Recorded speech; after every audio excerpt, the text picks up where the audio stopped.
6 జిల్లాల్లో మీటింగ్లు పెట్టాలని వారిని అడిగితే ఇమ్మీడియట్ గా యాక్సెప్ట్ చేశారు.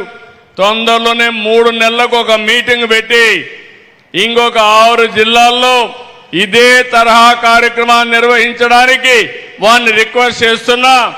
వారు వస్తారని చెప్పి కూడా ఆశిస్తున్నా. 2 ఏళ్లకు మునుపు అంతా చీకటి, విధ్వంసం. ఆ రోజు నేను గాని, పవన్ కళ్యాణ్ గారు గాని, ఇంకో పక్క నరేంద్ర మోడీ గారు ఒక ఎన్డీఏ ద్వారా మీకందరికీ ఒక భరోసా ఇచ్చాం. రాష్ట్రాన్ని మళ్ళీ పూర్వ వైభవం తీసుకొస్తామని చెప్పాం. చెప్పిన మాట ప్రకారం ముందుకు పోతే నేను 4వసారి ముఖ్యమంత్రిగానే ఎప్పుడూ చూడనటువంటి ఆర్థిక సంక్షోభాన్ని చూశాను. ఎక్కడ చూసినా సమస్యల సుడిగుండమే. ఈరోజు ఈ రాష్ట్రం బయటపడ్డామంటే దానికి కారణం కేంద్ర ప్రభుత్వం, ప్రధానమంత్రి నరేంద్ర మోడీ గారు. దానికి పూర్తిగా సహకరించిన ఏకైక వ్యక్తి నిర్మలా సీతారామన్ గారని చెప్పి మనస్ఫూర్తిగా మీ అందరికీ తెలియజేస్తున్నా.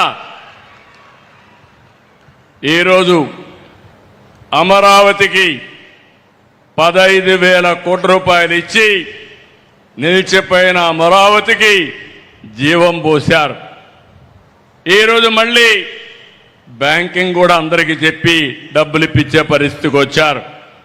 రెండో పక్కన పోలవరం 12,157 కోట్లు ఇచ్చారు.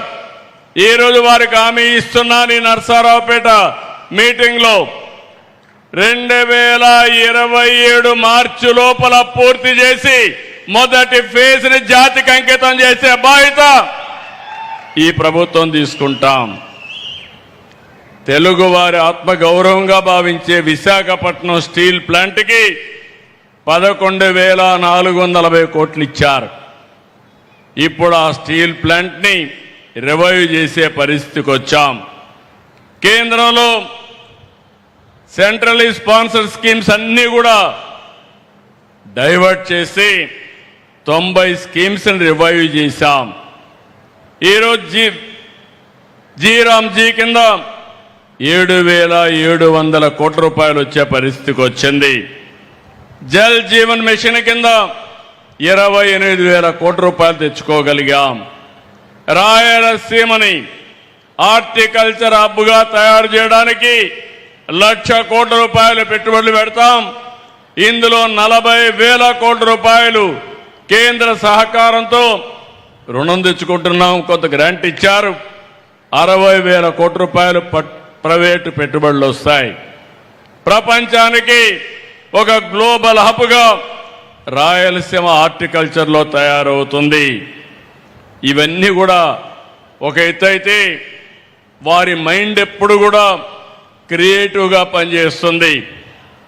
చాలా సున్నితంగా ఆలోచిస్తారు, డీటెయిల్డ్గా ఆలోచిస్తారు.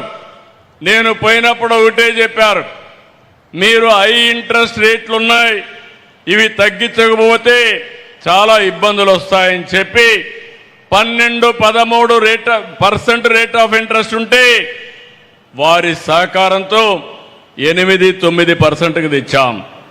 దీనివల్ల సంవత్సరానికి 1,538 కోట్ల రూపాయలు ఆదా చేశాం. అది పూర్తిగా సాధ్యమైందంటే నిర్మలా సీతారామన్ గారు చూపించినటువంటి చొరవ, వారిని మనస్ఫూర్తిగా అభినందిస్తున్నాను. ఈ సందర్భంగా మనం ఒక విషయం గుర్తుపెట్టుకోవాలి. ప్రపంచం మొత్తం జియో పొలిటికల్ సిచ్యువేషన్, దీనివల్ల యుద్ధాలు జరుగుతున్నాయి. ఇంకో పక్క వాతావరణ పరిస్థితులు తారుమారైపోయినాయి. వర్షాలు పడడం లేదు. పడిన వర్షాలు కూడా పడితే కుంభవృష్టి, లేకపోతే అనావృష్టితో బాధపడుతున్నాం. ఇప్పటి వరకు ఆలమట్టి నిండలేదు. కింద నుండి నారాయణపూర్ ఉంది, జోరాలుంది, తర్వాత శ్రీశైలం నాగార్జున రావాలి. ఈ సంవత్సరం ఛాయలే కనపడడం లేదు.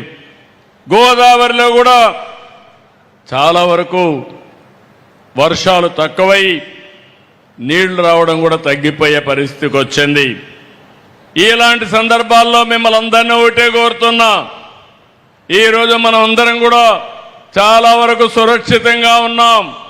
నేను ఎన్నోసార్లు చెప్పాను, ఈ దేశానికి నరేంద్ర మోడీ గారు ఒక సమర్థవంతమైన నాయకుడు, ప్రపంచం మెచ్చే ఏకైక నాయకుడు నరేంద్ర మోడీ గారని చెప్పి మరొక్కసారి ఈ మీటింగ్లో మీకు విజ్ఞప్తి చేస్తున్నా.